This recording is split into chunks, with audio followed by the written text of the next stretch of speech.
The second trend or topic is discussing third-party app stores. In Europe, the deadline for Apple to allow side loading is March of this year, which means that now is really when we're going to start seeing the announcements about new app stores being made available on iOS. And here, I think that again, some questions are good to decide what to do with these conversation topics. So the first question I would ask is, with any new store, what is the benefit of that store that serves both users and publishers? Because we have to remember that a good store is a store with a lot of users and a lot of apps. And that means that you need to have benefits for both that really outshine what the App Store is doing, outshine what the Play Store is doing if we look to Google Play, to actually see value here. So with that, there's also a question of what are Apple and Google going to be doing this year? I think personally I'm more looking to the features they will announce than new app stores that will be released. I could completely be wrong, but I think the one good news with the change that's going to happen is that Apple and Google are going to be even more under pressure to deliver value to users and to publishers.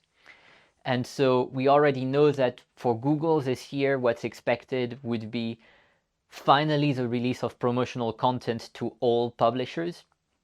We know Google have stated it will be an essential part of how to get your app featured on the Play Store.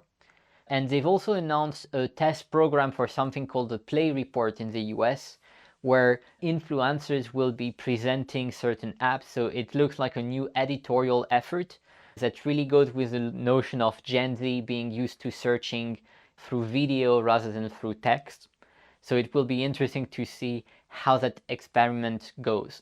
On the App Store side, as usual, we don't really have a roadmap announcement from Apple, but I definitely think that there's going to be changes introduced by Apple as well this year. And I'm especially curious to what they may do around CPPs, which was their big feature from the past few years.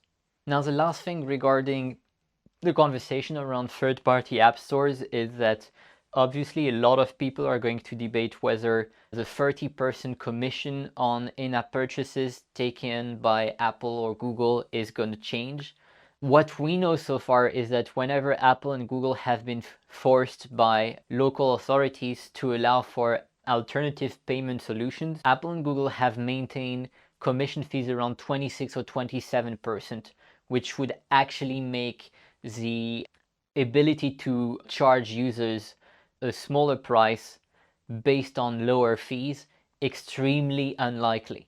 So as this goes on, be careful that whenever a store promises to have lower commissions, there is still the question of whether those commissions add to an Apple or Google commission, or if they are the only commission you have to pay.